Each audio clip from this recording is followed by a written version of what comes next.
श्री शिवाय नमस्तुभ्यम। आज हम आपको सावन के मंगला गौरी व्रत की कथा सुना रहे हैं। एक बार की बात है, पंपापुर नाम के एक छोटे से गांव में एक साहूकार अपनी पत्नी के साथ रहता था। साहूकार के पास भगवान का दिया हुआ सब कुछ था। वो धनवान था, सभी प्रकार के सुख ऐश्वर्य उसके पास थे, मगर उसको केवल एक बात का दुख था कि उसकी कोई संतान नहीं थी। ये दुख उसके मन में हमेशा रहता था। एक दिन की बात है, उस साहूकार के घर एक साधु महात्मा आए। साहूकार ने उनका खूब आदर सत्कार किया और साधु महाराज को अपनी निसंतान होने की सारी बात बता दी। तब उन साधु महात्माओं ने उस साहूकार को सावन के मंगलवार के दिन किया जाने वाला माँ मंगला गौरी का व्रत करने को कहा और पूजन विधि भी बताई। सावन के पहले मंगलवार से ही साहूकार की पत्नी ने माता पार्वती का पूजन और व्रत करना शुरू कर दिया। अब वह हर मंगलवार को माँ गौरी का व्रत करती थी। ऐसा करते उसे कई महीने बीत गए, मगर उसने यह व्रत कभी नहीं छोड़ा। एक दिन उसके भक्ति भाव से प्रसन्न होकर माता पार्वती ने भगवान भोलेनाथ से साहूकार और उसकी पत्नी के लिए संतान का वरदान मांगा। उस रात साहूकार ने सपने में एक आवाज़ सुनी, जिस आम के पेड़ के नीचे गणेश जी विराजमान हो, उस आम के पेड़ का फल तोड़कर अपनी पत्नी को खिला दो, तुम्हें अवश्य ही पुत्र रत्न की प्राप्ति होगी।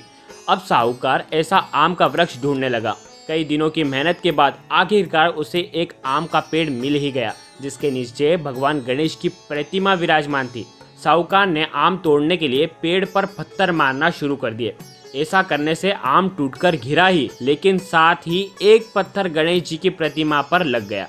इससे रुष्ट होकर के गणेश जी ने उस साहूकार को श्राप दे दिया, हे स्वार्थी मनुष्य, तूने अपने स्वार्थ के कारण मुझे चोट पहुंचाई है, अतः तुझे भी ऐसी ही चोट लगेगी। माता पार्वती के आशीर्वाद से तुझे पुत्र रत्न की प्राप्ति तो होगी, लेकिन 21 वर्ष की आयु तक ही वो जीवित रहेगा। सांप के डसने से उसकी मृत्यु हो जाएगी। यह बात सुनकर साहूकार घबरा गया। उसने घर आकर आम का फल अपनी पत्नी को खिला दिया, परंतु गणेश जी के श्राप वाली बात उन्होंने नहीं बताई।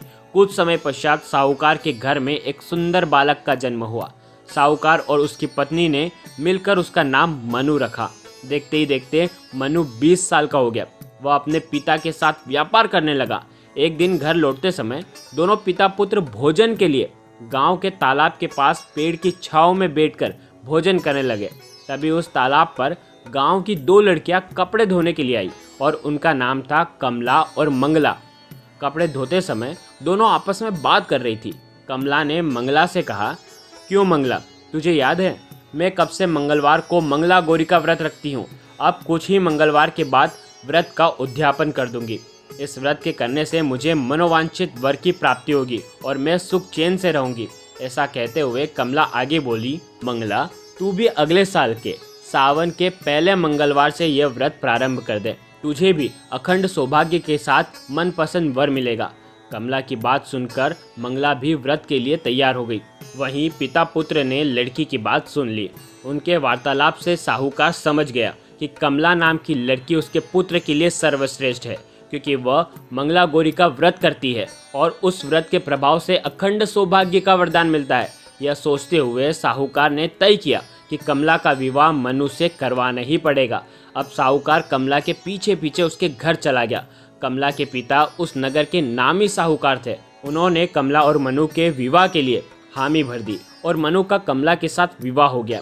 अपने ससुराल में आने पर भी कमला ने माँ गौरी का व्रत नहीं छोड़ा। वो नियम से मंगला गौरी का व्रत करती थी और उसके व्रत से प्रसन्न होकर एक दिन माता पार्वती ने कमला को स्वप्न में दर्शन दिया और उन्होंने कहा, सुनो कमला, मैं तुम्हारे व्रत से प्रसन्न हूँ, लेकिन तुम्हारे पति की आयु कम है। अगले महीने मंगलवार के दिन एक सर्प तुम्हारे पति के प्राण लेने आएगा, लेकिन तुम बिल्कुल भी मत घबराना। उस सर्प के लिए एक प्याले में मीठा दूध रख देना और साथ ही उसके पास एक खाली मटका रख देना।